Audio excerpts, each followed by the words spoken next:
Vamos lá, então. Deus, em nome de Jesus, Pai, nós te agradecemos, Senhor, por esse tempo, Senhor, por esse momento que o Senhor tem preparado para nós, Pai. Te pedimos que o Senhor fale ao nosso coração, Senhor, nos mostre o caminho, Senhor, nos mostre a verdade, Senhor, nos conduza à vida, Pai. Nós estamos contigo, nós estamos em Ti e sabemos que o Senhor é a resposta para tudo aquilo que nós precisamos, Pai. No nome de Jesus, fala conosco e nos direciona, Pai. Amém. Amém.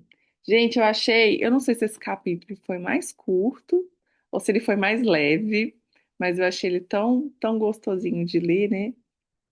E a autora, né, começa falando de um pesadelo que ela teve e ela vai mostrando, né, como que o cuidado de Deus se revela a nós e muitas vezes, pela falta da nossa maturidade, a gente não consegue entender alguns nãos de Deus, algumas restrições de Deus para a nossa vida, né?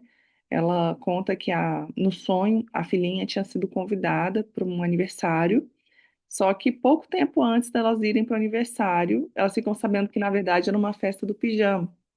E por causa de todo o contexto que eles estavam vivendo, porque a menina, né, era adotada, recém-chegada em casa, ainda não tinha, né, ainda precisava dessa proteção, desse acolhimento, principalmente durante a noite. Os pais decidiram que ela não iria. E daí a menina chora muito, fica revoltada e tudo, e aí ela acorda, né? E ela entende que Deus estava querendo falar com ela, né? E o que isso, né, significa, assim, pra gente, né?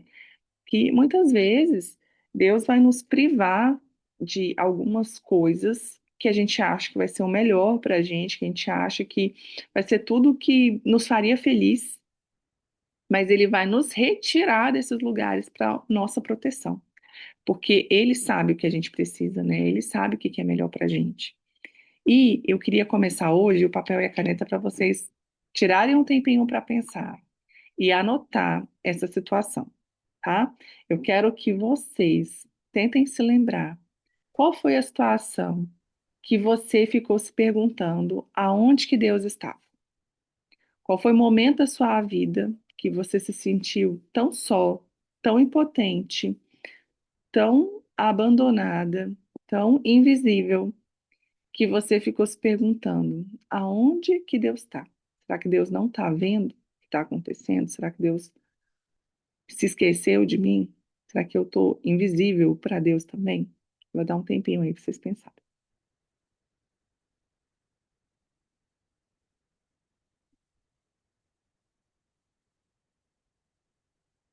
Quem conseguiu lembrar, não vai precisar falar, só me diz se conseguiu lembrar.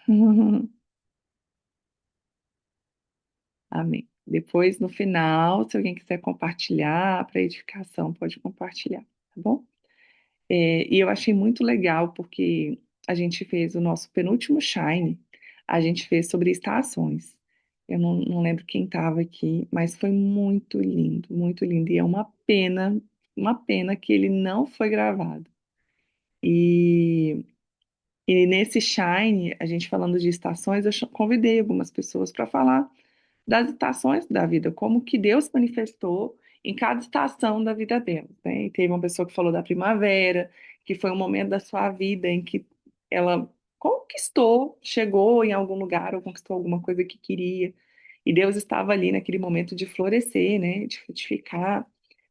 Uma pessoa para falar sobre o inverno, que é o momento em que tudo está frio, tudo está escuro, parece que Deus sumiu.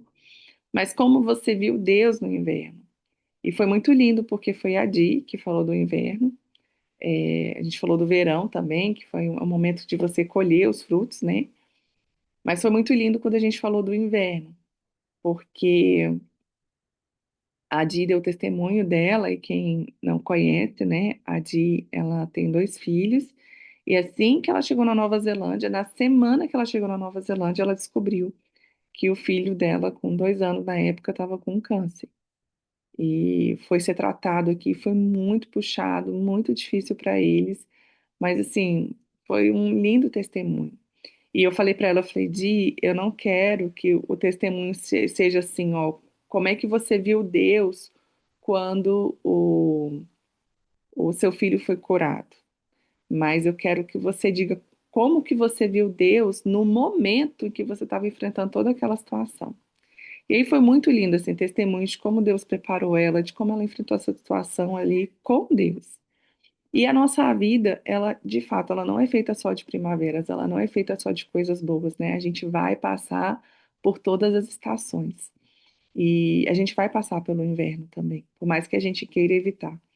E é muito importante que a gente conheça e reconheça a Deus em cada uma dessas estações, sabe? Na estação difícil, na estação do inverno, a gente tende a acreditar que Deus sumiu, que Deus se afastou, que Deus calou, mas Deus também está lá, porque se Deus não estivesse conosco nesse inverno, a gente não ia conseguir sobreviver, a gente não ia conseguir passar por ele.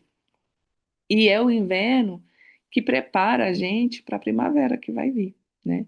É o inverno, a estação que prepara a gente para florescer. É o inverno que ela até fala no livro assim, né, que ela via as flores tudo mortas na época do inverno. Ela falou: se eu não conhecesse aquelas flores em outras estações, em outras primaveras, eu ia julgar que aquelas flores estavam mortas, porque não tinha cara de fruto, não tinha cara de vida. Mas por ela já ter visto, ela sabia que era só uma fase, era só uma estação. E a beleza da nossa vida é a gente conseguir ver Deus, não apenas nos pontos altos da nossa vida, mas em todos os momentos que a gente tem. E ela vai contando de algumas dificuldades que ela teve e falando como Deus quis se revelar a ela nesses momentos escuros, né? Ela fala assim: Deus me ocultou para que eu o encontrasse na minha invisibilidade. No momento em que as coisas estão indo muito bem, no momento em que está tudo dando certo, e no momento em que a gente está muito em evidência, a gente começa a se acostumar com isso e começa a confiar muito na força do nosso braço, né? E existe um momento em que a gente não frutifica, existe um momento em que as coisas não são da maneira como a gente espera. E não é porque Deus queira tirar os nossos frutos. Ela fala: Deus ama os frutos. Mas uma árvore saudável, ela precisa passar por todas as estações. Eu acho lindo como Deus instrui o povo e ele fala do descanso, né? A cada semana, Deus fala: tire um dia para o descanso. Tire um dia para você ter um renovo, para você revigorar, né? Para você parar de fazer e renovar aquilo que você é nele. Porque o descanso tem muito a ver com Deus, né? Não é só com deixar de fazer. E eu acho muito legal porque tinha o descanso da terra. A terra produzia de tempos em tempos, mas a cada 7 anos a terra tinha que ficar sem produzir, para que a própria terra descansasse, né? E esse tempo de descanso, esse tempo de não produzir, é um tempo de total confiança e dependência em Deus. Pensa, um povo que vivia da colheita, de repente, em obediência a Deus, eles tinham que ficar um ano, sem plantar, sem semear, confiando que a provisão de Deus ia ser suficiente para todo aquele ano, né? No sexto ano, essa provisão seria suficiente para 2 anos. Isso é fé, né? Isso é confiar que Deus está em todas as estações. E a gente precisa abrir mão de frutos que são falsos, de frutos que são aparentes, para que a gente possa ser cheio dos verdadeiros frutos. Muitas vezes o que a gente está aparentando está maquiando aquilo que é verdadeiro. E a gente não consegue chegar na cura. Quando Jesus fala, né, com os fariseus, certa vez, que ele não veio para os sãos, ele veio para os doentes, parece que ele está chamando os religiosos e aquelas pessoas completamente erradas de pessoas sãs. Mas, na verdade, eles estavam tão cheios de si, tão cheios de uma aparência falsa, que eles não conseguiam reconhecer o quanto que eles estavam doentes. Essa passagem fala de quando o homem com hidropsia entra na casa de um fariseu. E eu achei muito interessante que a Bíblia fala um homem hidrópico, né? O que é hidrópico? O que é isso? E eu fui pesquisar e descobri que a hidropsia, talvez a Paty até conheça, né? A hidropsia é uma doença que faz a pessoa reter líquido. E ela retém muito líquido, muito. Estou falando da Paty, gente, que a Paty é maravilhosa, tem uma clínica top das galáxias aqui. E ela trata muitas mulheres, né? E tem a drenagem, tudo, e a drenagem é um dos mecanismos, né, para cuidar disso, além, porque aí é uma doença mesmo, né, além de outras intervenções. Mas a hidropsia é isso, é uma pessoa que ela não consegue dar vazão a esses líquidos no corpo dela. Então ela fica retendo, retendo e ela fica inchada. Então era um homem, algumas traduções vão trazer isso, que ele era um homem inchado. E não por acaso, não por acaso, um homem inchado está nessa passagem, porque era alguém que estava retendo tudo para si. Era alguém que estava cheio de si, cheio de algo que tinha que liberar. E quando a gente está cheio de si, cheio de aparência, cheio de orgulho, a gente não consegue, a gente fica doente, a gente não consegue viver o fluir que Deus tem na nossa vida. E a gente não consegue reconhecer o tanto que a gente precisa ser transformado. Então, muitas vezes, esse esvaziar é para a gente entender o que que é de verdade. Um livro que eu quero até que a gente coloque aí na nossa lista de leitura, talvez a gente trabalhe ele aqui, chama Ego Transformado. E ele vai falar disso no livro também. E ele fala que uma pessoa inchada, uma pessoa com ego inflado, com ego inchado, é alguém que parece grande, é alguém que parece poderoso, é alguém que parece imponente, mas na verdade está só inflamado. É igual uma unha inflamada. O seu dedo vai ficar enorme, só que ele está cheio de pus, ele está cheio de uma infecção. E quando você tratar aquilo, o dedo fica fininho, porque o que é real não é aquilo que está inflado, não é aquilo que está grande. Então, quando a gente está muito em evidência, está muito cheio de si, está muito cheio desses frutos aparentes, a gente nem consegue reconhecer de fato quem nós somos, de fato, qual é a nossa essência. Então, é necessário a gente abrir mão desses frutos falsos, dessa falsa aparência, para que a gente possa ver o que de fato nós somos, o que de fato é verdadeiro.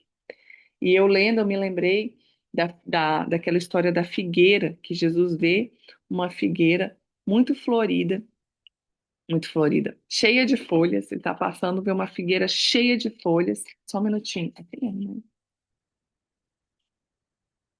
Ele pegou um pacote de biscoito e está aqui na minha frente, assim, ó, fazendo barulho aqui. Parece que é de propósito. É, e me perdi. E aí ele viu a figueira cheia de folhas. E ele vai lá na figueira e ele detecta que aquela figueira não tem fruto. E Jesus amaldiçoa a figueira. E eu sempre fiquei assim, surpresa com essa situação, porque a Bíblia fala que não era época de figos. Então, se não era época de figos, por que que Jesus amaldiçoou a figueira? Por que que Jesus foi lá e falou para aquela figueira nunca mais dar figos e de fato aquela figueira secou? Porque ela tinha uma aparência. Jesus foi até ela porque ela tinha uma aparência de ser frutífera. A Bíblia fala que ela estava cheia de folhas, mas ela não tinha frutos. E é isso que acontece com a gente quando a gente tenta ostentar uma aparência, mas que não é verdadeira, que ela não tem consistência, não tem fruto de verdade. Então, às vezes Deus nos tira desse lugar, a gente precisa sair desse lugar de evidência, porque esse lugar de evidência muitas vezes é um lugar fake, é um lugar que a gente está sustentando algo que não é real.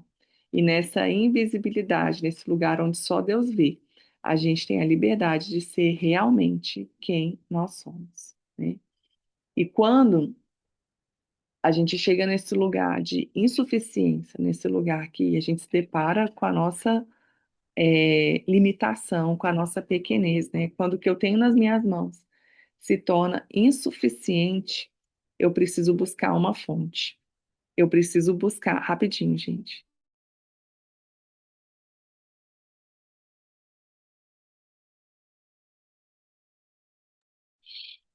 Eu preciso buscar na fonte o que realmente vai me alimentar, porque o que tem nas minhas mãos já não é suficiente, né? Os meus recursos já não me sustentam mais. E é isso que a Bíblia quer dizer quando o Senhor fala com Paulo, né? Que o poder de Deus se aperfeiçoa na fraqueza dele. É na nossa fraqueza, é na nossa insuficiência, é na nossa limitação que a gente de fato pode ter um encontro com esse poder, pode ter uma real revelação do que a gente precisa de verdade, que a gente, opa, do que a gente é de verdade. Só um pouquinho.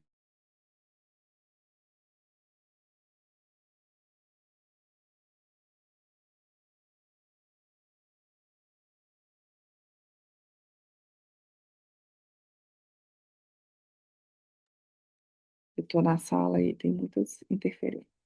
Agora vai dar certo. Então, é isso que a Bíblia fala quando ela fala que o poder de Deus se aperfeiçoa na nossa fraqueza.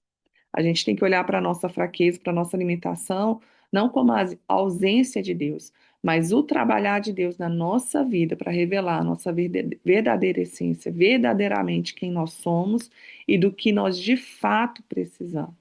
E esse lugar de invisibilidade, esse lugar de impotência, é o lugar onde Deus pode trabalhar isso, onde não tem nada para nos confundir, onde não tem nada mais para a gente se segurar e se apoiar achando que isso é o mais importante. A versão de Deus da minha história é mais bonita do que a versão da minha história que eu tenho. E quando a Bíblia fala, né, que os planos de Deus são maiores que os nossos, a visão de Deus é mais alta que a nossa, a gente de fato precisa confiar nisso, precisa acreditar nisso, porque eu posso entregar nas mãos dele e saber que a história que ele está escrevendo é muito melhor do que aquela que eu quero fazer. Amém? Estamos anotando aí.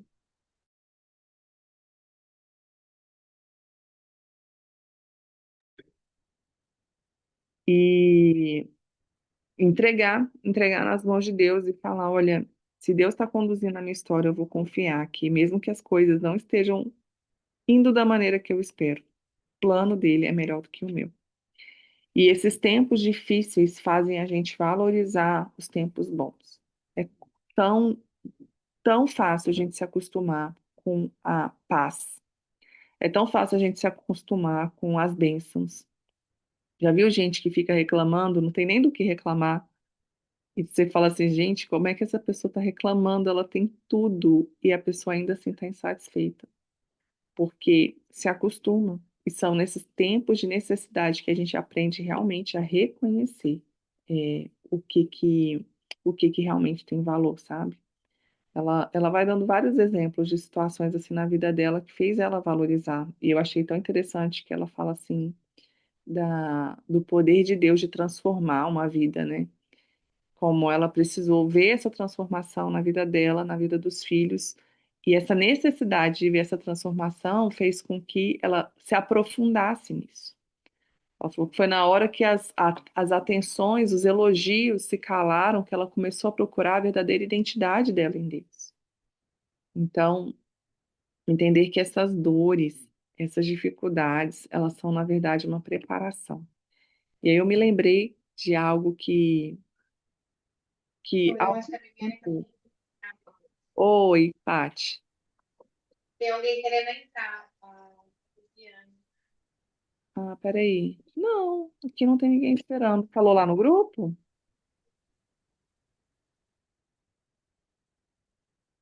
Ah, tá. Ela ainda não. Ah, agora apareceu aqui.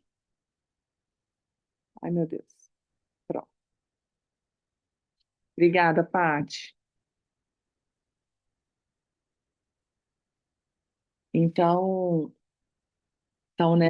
nesses momentos de necessidade que a gente, de fato, consegue valorizar aquilo que a gente não tem, né? A gente dá muito mais valor para aquilo que a gente não tem do que para aquilo que está à nossa disposição, né? A gente acha que sempre vai estar disponível, que sempre vai poder recorrer e a gente vai deixando para depois. Quando, oi Vivi, a paz, quando Deus falou comigo sobre o meu pai, que meu pai iria ficar doente, antes do meu pai adoecer, Deus falou comigo uns meses antes, e o que Deus falou comigo foi assim: aproveita seu pai enquanto você pode, para depois você não se lamentar. E aí, naquele momento, assim, ele já me falou tudo que iria acontecer, né? E eu falei, a gente perde tanto tempo, né, por achar que tem todo o tempo do mundo, e só quando a gente perde mesmo que a gente valoriza, né? Quem dera, quem dera, Deus pudesse sempre nos avisar, né, antes, quando a gente vai perder alguma coisa, quando a gente vai deixar de ter uma oportunidade, alguma pessoa, alguma situação.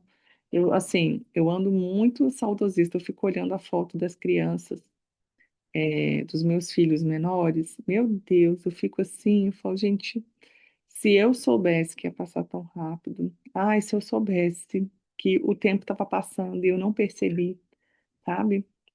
E quem dera a gente tivesse um aviso, né? Deus falasse, ó, você vai ter mais tanto tempo e você pudesse aproveitar esse tempo. Não é assim que acontece. Mas a gente precisa aprender a desfrutar. Só que muitas vezes a gente só vai saber desfrutar e dar valor quando a gente não tem. E muitas vezes esse tempo de escassez, né, esse tempo de escuridão é uma preparação. E algo que Deus falou comigo uma vez que foi muito forte. E alguém, se alguém quiser anotar, é, é assim, ó, nós nunca entenderíamos o valor do perdão se nós não tivéssemos sido feridos. A gente nunca ia entender o valor que o perdão tem se o nosso coração já não tivesse sido ferido, se de nós já não fosse exigido perdoar alguém. Porque quando eu que sou ferida, eu que sou atacada, e eu preciso estender esse favor, eu preciso estender o perdão para alguém, eu sei, na minha pele, o quanto que o perdão custa caro, sabe? O quanto que te custa abrir mão, o quanto que te custa rasgar a dívida que alguém tem com você, sem reparação, sem garantia, sabe? Muitas vezes sem um pedido de perdão. Custa, custa porque o nosso coração é orgulhoso, mas eu nunca saberia o quanto custa esse perdão que eu também preciso receber, não só de Deus, mas das pessoas também, se eu não tivesse sido ferido, sabe?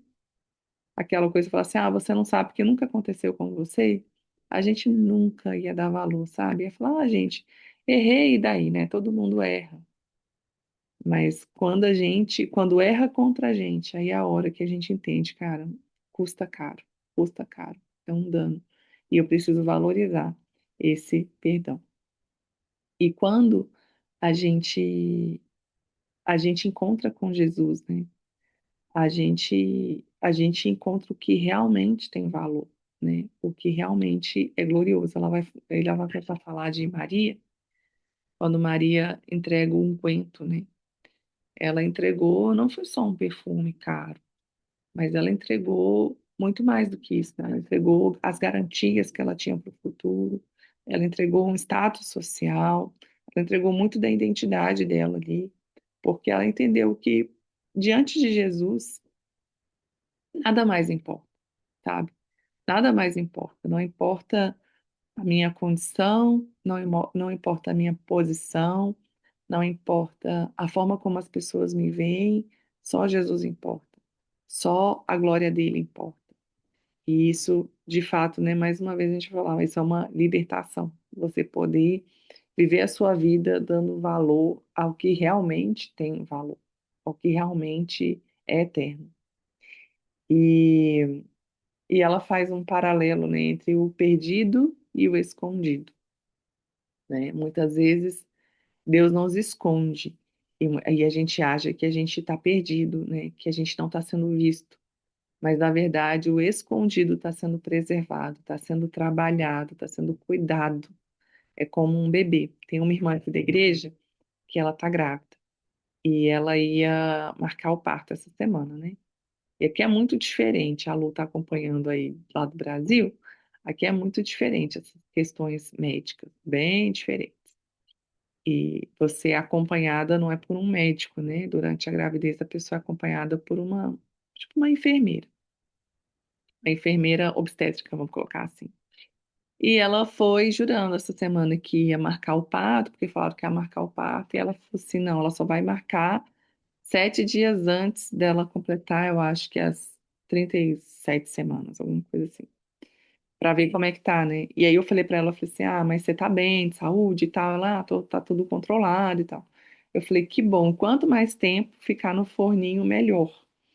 E assim como uma gestação, né? Um bebê que nasce prematuro, ele passa por muitos desafios, ele passa por muitas situações, porque nasceu antes do tempo, nasceu antes da hora. Mas quando nasce no tempo certo, quando aparece no tempo certo, isso é saudável. Então, que tudo aquilo que Deus está fazendo em nós, trabalhando no nosso coração, seja guardado pelo tempo que tem que ser guardado. Porque tudo que nasce prematuramente vai enfrentar desafios e talvez muitas vezes nem sobreviva, porque foi tirado do esconderijo antes do momento certo. E esse capítulo me fez refletir muito sobre como Deus trabalha na nossa vida de uma forma muitas vezes oculta. E a gente não pode perder de vista que a gente está nas mãos dele, sabe? Que é ele que cuida de nós, que é ele que conduz o nosso coração e que ele não perde o controle. A gente não está perdido. Muitas vezes a gente está só escondido. E quem já me ouviu aí, eu falo muito de uma música que fala bastante ao meu coração e eu quero compartilhar ela aqui com vocês. Vamos ver se hoje também vai dar certo o áudio. Essa música fala de um tapeceiro. O áudio está saindo? Não, né? Então vamos lá de novo, porque me ensinaram e eu quero fazer de novo, mas eu quero fazer certo. Peraí, não é aqui. Ai, gente, tomara que dê certo. Ah, é aqui do lado, compartilhar som. Pronto. Essa música fala de um tapeceiro. Como um tapeceiro, tapeceiro é alguém que faz um tapete, né? E como um tapeceiro, ele faz um tapete, o tapete ele é feito pelo lado inverso. Você pega um tapete, aqui, vamos supor que você quer um tapete, né? O tapeceiro vai fazendo o tapete pelos fundos. E só depois que o tapete está pronto que ele vira. E quando você pega um tapete pelos fundos, ele não é bonito. As imagens, às vezes, você nem percebe os detalhes, mas ele está sendo ali tecido, tecido do avesso. E quando você vira, aí você vê algo perfeito, você vê algo lindo que aconteceu no oculto dos olhos das pessoas. E é assim que Deus